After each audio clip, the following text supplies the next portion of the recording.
Hi students, இன்னைக்கு நம்ம பார்க்க போற டாபிக் வந்து linear momentum. Okay, இது உங்களுக்கு ஒரு புது term.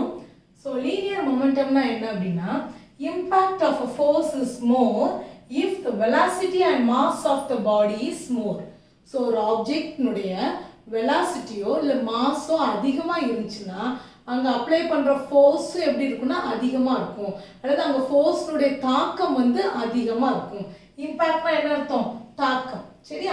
சோ ஆப்ஜெக்ட் உடைய மாஸ் ஆர் வெலாசிட்டி ரெண்டுமே வந்து நமக்கு அதிகமா இருக்கும்போது இம்பாக்ட் ஆஃப் ஃபோர்ஸ் வந்து அதிகமா இருக்கும். சோ இதை எப்படி அண்டர்ஸ்டாண்ட் பண்றது அப்படின்னா இப்போ ஒரு எக்ஸாம்பிளுக்கு வந்து ஒரு ரப்பர் பால் எடுத்துப்போம். சரி, அது ஒரு பர்టిక్యులர் மாஸ்ல நமக்கு அப்படி மூவ் பண்ணி வருது. இப்போ இத நான் ஸ்டாப் பண்ணனும்னா I have to apply some force. Okay stop பண்ணிட்டோம். சோ ரெண்டாவது வந்து என்ன பண்றோம்னா இந்த ரப்பர் பாலுக்கு பதிலா ஒரு அயர்ன் பால் மூவ் பண்ணி வருது which has the more mass. அப்ப நான் வந்து ஃபர்ஸ்ட் அப்ளை பண்ண அதே ஃபோர்ஸ் வச்சு நான் அதனால ஸ்டாப் பண்ண முடியுமா? கண்டிப்பா முடியாது. I have to apply more force than before. இல்லையா?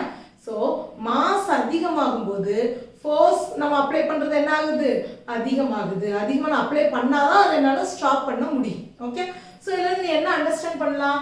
மாஸ் அதிகமாகும்போது சோ அதுக்கு அப்ளை பண்ற ஃபோர்ஸ் அந்த ஃபோர்ஸ்னுடைய தாக்கம் எப்படி இருக்கு? அதிகமா இருக்கு. சோ இத நான் எப்படி ஒரு சிம்பிள் வேர்ட்ல சொல்லலாம்னா it is directly proportional. So இந்த சிம்பிளுக்கு பேரு directly proportional. நீங்க இதுக்கு முன்னாடியே கூட 9th ல அந்த சிம்பிள் வந்திருக்கும். பட் என்ன மீனிங் நமக்கு தெரிஞ்சிருக்காது. சோ directly proportional அப்படினா சோ இங்க அதிகமாகும்போது கண்டிப்பா இதுவும் என்ன ஆகும்? அதிகமாகும். சோ அதுதான் அதுக்கு. சோ இங்க குறைஞ்சிச்சுனா இதுவும் குறையும். Okay? So if mass increases, the force will also increase. Okay? So ரெண்டாவது எக்ஸாம்பிள் என்ன பார்க்க போறோம்னா இப்போ ரப்பர் பாலை நம்ம எடுத்துக்கலாம். ஃபர்ஸ்ட் வந்த மாதிரியே so it is moving. I am applying some force and I am stopping that ball. Okay? So same condition, அதே rubber ball is moving with more velocity.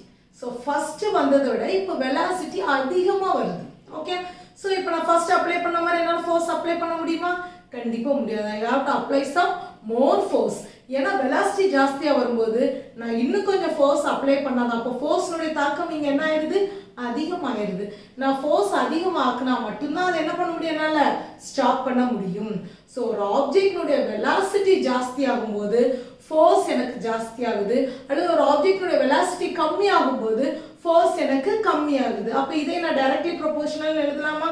So I can write so force is directly proportional to velocity. If velocity increases, the force increases. If velocity decreases, the force will decrease. Okay? So இப்போ நான் ரெண்டுக்குமே directly proportional தான் போட்டுருக்கேன். இதை நான் சேர்த்து சொல்லிடலாமா?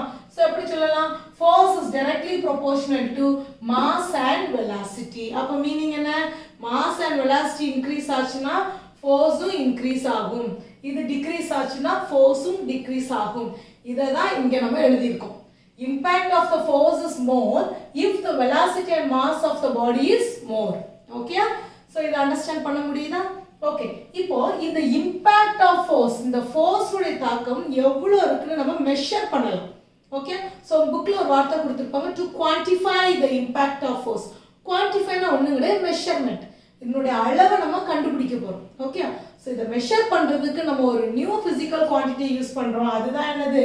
Linear momentum. Okay? எதை கண்டுபிடிக்கிறதுக்கு? இந்த இம்பாக்ட் ஆஃப் ஃபோர்ஸ் கண்டுபிடிக்கிறதுக்கு, ஃபோர்ஸ் உடைய அளவு என்ன இருக்குன்னு கண்டுபிடிக்கிறதுக்கு. ஓகே? சோ அப்ப அதுக்கு என்ன எழுதுறோம் அப்படினா so linear momentum is equal to so I can write linear momentum. So linear momentum நம்ம எதுக்கு எழுதி இருக்கோம்? ஃபோர்ஸ் உடைய இம்பாக்ட் கண்டுபிடிக்கிறதுக்கு. So that is equal to என்ன எழுதலாம்? mass into velocity. இது ரெண்டையும் சோ இது எப்படி கண்டுபிடிக்கணும் அப்படினா இந்த மாஸையும் வெலாசிட்டியையும் நீ மல்டிப்ளை பண்ணேனா என்ன வேல்யூ உனக்கு கிடைச்சிரும்? இந்த லீனியர் மொமெண்டம் உடைய வேல்யூ கிடைச்சிரும். இம்பாக்ட் ஆஃப் ஃபோர்ஸ் நமக்கு கிடைச்சிரும். ஓகேயா? சோ அவ்வளவு simple. Linear momentum is equal to mass into velocity. இப்போ சப்போஸ் ஒரு क्वेश्चन கேக்குறாங்க what is linear momentum அப்படினு கேட்டாங்கன்னா நீ இத வச்சே நீ அழகா சொல்லிரலாம். இத நீ வந்துட்டு மக்கப் பண்ணனும்னே கிடையாது. ஜஸ்ட் you can say என்ன பண்ணிருக்கோம்? ரெண்டையும் மல்டிப்ளை பண்ணிருக்கோம், ப்ராடக்ட் பண்ணிருக்கோம். ஓகே? சோ எப்படி எழுதலாம்? the product of mass and velocity will gives the linear momentum. உங்க புக்ல it gives the magnitude of linear momentum கொடுத்துருக்காங்க. மேக்னிடியூட்னா என்ன, ஒரு வேல்யூஸ் கொடுத்துருக்கு. ஓகே, ஸோ இதுதான் அதுக்கு answer. Short answer, the product of mass and velocity gives the magnitude of the linear momentum. Okay, so இப்போ இதை வந்து நான் ஒரு சிம்பிள் எழுதுறேன். ஓகே, ஸோ எப்போவுமே எல்லா இடத்துலையும் ஒரு ப்ராப்ளம் நம்ம பண்ணுறோம் அப்படின்னா ஃபுல்லாக எழுதிட்டு இருக்க முடியாது இல்லையா. ஸோ நான் ஒரு சிம்பிள் வைக்கிறேன். லீனியர் மொமெண்டம்குள்ள சிம்பிள் என்ன அப்படின்னா P. ஓகே, ஸோ மாஸ்னுடைய சிம்பிள் என்ன உங்களுக்கு ஆல்ரெடி தெரியும், M. அண்ட் வெலாசிட்டியுடைய சிம்பிள் V. இது ரெண்டும் உங்களுக்கு தெரிஞ்சிருக்கும், ஆனால் இது வந்து உங்களுக்கு தெரிஞ்சிருக்காது. ஸோ லீனியர் மொமெண்டம் உடைய சிம்பிள் வந்து என்னது, P. Okay, so P is equal to mv. இதை நம்ம மறக்கக்கூடாது. ஓகே, ஸோ இதுக்கு வந்து P is equal to m into v. So இன்னும் நீங்கள் என்ன பார்க்கணும் அப்படின்னா வெலாசிட்டிக்கு டைரக்ஷன் இருக்கா இல்லையா, கண்டிப்பாக டைரக்ஷன் இருக்கு. நம்ம ஆல்ரெடி பார்த்துருக்கோம், வெலாசிட்டி ஹாஸ் தி டைரக்ஷன், ஒரு பர்டிகுலர் டைரக்ஷன் இருக்கு. ஓகே, ஸோ அப்போ கண்டிப்பாக லீனியர் மொமெண்டம்க்கு என்ன இருக்கும், டைரக்ஷன் இருக்கு. ஸோ எப்படி அதை ஆக்ட் பண்ணும் அப்படின்னா it's acts along the direction of the velocity of the object. ஆப்ஜெக்ட்னுடைய வெலாசிட்டி எங்கேயோ அங்கேயே தான் என்ன பண்ணும், லீனியர் மொமெண்டம் உடைய டைரக்ஷனும் இருக்கும். ஓகே, ஸோ நெக்ஸ்ட் இன்னொன்று அப்படி என்ன டிஃபைன் பண்ணலாம், ஒரு வேல்யூஸ் இருக்கு, அதாவது மேக்னிடியூட் இருக்கு, லீனியர் மொமெண்டம்க்கு டைரக்ஷனும் இருக்கு. அப்போ இது என்ன குவான்டிட்டியா இருக்கும், உங்களுடைய அண்டர்ஸ்டாண்டிங் பிரகாரம் it is a vector quantity. Okay, so ஈஸியாக நீ கண்டுபிடிச்சிடலாம் இது வந்து ஒரு ஸ்கேலார் குவான்டிட்டியா இல்லை வெக்டார் குவான்டிட்டியா. ஓகே, நெக்ஸ்ட் ரொம்ப முக்கியமானது, எல்லாத்துக்குமே ஒரு யூனிட் இருக்கும்.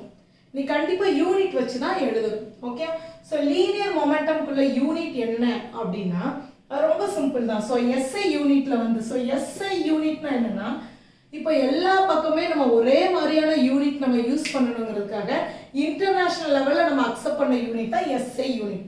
ஸோ இது வந்து இன்டர்நேஷனல் சிஸ்டம் ஆஃப் யூனிட்ஸ் இதுக்கு பேர். ஓகே, ஸோ இன்னும் நிறைய மெத்தட் இருக்கு, சிஜிஎஸ் சிஸ்டம் ஆஃப் யூனிட்ஸ் இருக்கு.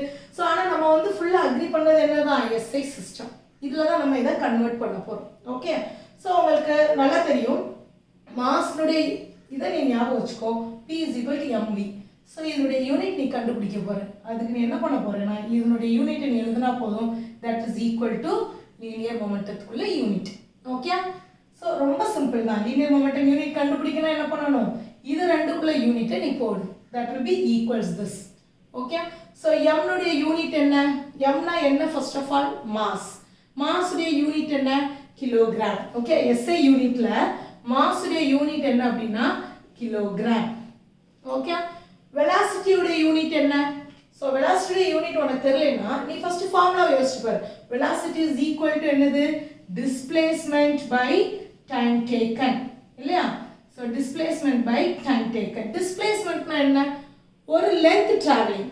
ஓகே, டிஸ்பிளேஸ்மெண்ட்னா நம்ம எதை மெஷர் பண்றாங்க, போய் மாஸ் சொல்லுவோமா, கிடையாது, எவ்வளோ லென்த்துங்கிறதா நம்ம சொல்லுவோம். ஸோ லென்த்னுடைய யூனிட் என்ன, மீட்டர். எஸ்ஐ சிஸ்டம்ல லென்த்துடைய யூனிட் வந்து மீட்டர். இதெல்லாமே நீங்கள் ப்ரீவியஸ் கிளாஸஸ்ல படிச்சிருப்பீங்க. ஸோ இதனுடைய யூனிட் வந்து எம். யூனிட் ஃபார் டைம் என்னது, seconds. So I can right yes. புரியுதா உங்களுக்கு? சப்போஸ் மிஸ் இந்த யூனிட்லாம் எங்களுக்கு தெரியாது அப்படின்னா அதை படிச்சுக்கோங்க. ஸோ லென்த்னுடைய யூனிட் மீட்டர், மாஸுடைய யூனிட் கிலோகிராம், டைம் உடைய யூனிட் செகண்ட்ஸ். இது தெரிஞ்சிச்சுன்னா நீங்க நிறைய இதை வந்து சால்வ் பண்ணிடலாம். ஓகேயா? ஓகே. ஸோ இப்போ நீ வந்து எம்க்கு எழுதிட்ட கேஜி, வீக்கு என்ன எழுதுற எம் பை எஸ், ஆர் இதை என்ன எழுதலாம் எம் எஸ் பா மைனஸ் ஒன்னு எழுதிக்கலாமா? ஏன்னா இங்க வந்து உனக்கு 1 இருக்கிறது அர்த்தம். ஸோ நீ அதை மேலே கொண்டு போற, அப்போ எம் எஸ் பா மைனஸ் 1. ஸோ வி இருக்கிற இடத்துல இது சப்ஸ்டிட் பண்ணிடலாமா, எம் எஸ் பா மைனஸ் 1. ஸோ இதுதான் லீனியர் மொமெண்டம்குள்ள unit. Okay, so unit of linear momentum என்னது, kilogram metre per second. Okay, so இதை வந்துட்டு நீங்கள் மக்கப் பண்ணாதீங்க. ஏன்னா நம்மளுக்கு எவ்வளவோ இருக்குது, எவ்வளவோ யூனிட்ஸ் இருக்குது. இது எல்லாத்தையும் உங்களால் மக்கப் பண்ணிட்டு இருக்க முடியாது. இந்த ஜஸ்ட் இதை மட்டும் நீங்கள் புரிஞ்சுக்கிட்டா போதும். ஓகே, ஸோ மாஸுடைய யூனிட் கேஜி, வெலாசிட்டியுடைய யூனிட் வந்து மீட்டர் பர் செகண்ட். ஸோ அதுதான் இங்கே எழுதியிருக்கும். சப்போஸ் சிஜிஎஸ் மெத்தடில் யூனிட் கேட்குறாங்கன்னு வச்சுக்கோங்களேன், இது ஒன்றும் கிடையாது. இது இன்டர்நேஷனல் சிஸ்டம் ஆஃப் யூனிட். இது வந்து என்னன்னா centimetre, gram, seconds system of units. Okay, so இது வந்து அப்போ லென்த்தை எப்படி குறிக்கிறாங்கன்னு அர்த்தம், சென்டிமீட்டர்ல குறிக்கிறாங்க. ஓகே, ஸோ இதை பார்த்தாலே நீ கண்டுபிடிச்சிடலாம். இதை வந்து எஸ்ஐ சிஸ்டம்ல மீட்டர்னு இண்டிகேட் பண்றத இங்க எப்படி இண்டிகேட் பண்றாங்க, சென்டிமீட்டர். ஓகே, ஸோ ஜி இது வந்து என்னது கிராம், ஆனால் நம்ம எஸ்ஐ சிஸ்டமில் எப்படி எடுக்கிறோம் கிலோகிராம்.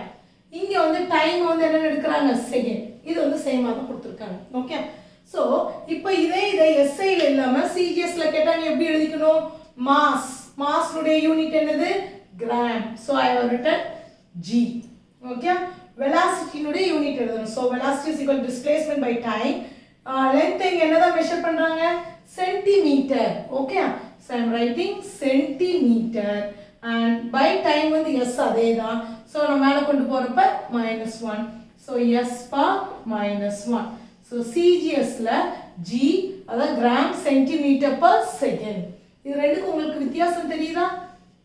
ஓகே, ஸோ இது வந்து இன்டர்நேஷனல் சிஸ்டம் ஆஃப் யூனிட்ஸ்ல எழுதியிருக்கோம். இது வந்து சிஜிஎஸ் சிஸ்டம் ஆஃப் யூனிட்ஸ்ல எழுதியிருக்கோம். Okay, thank you students.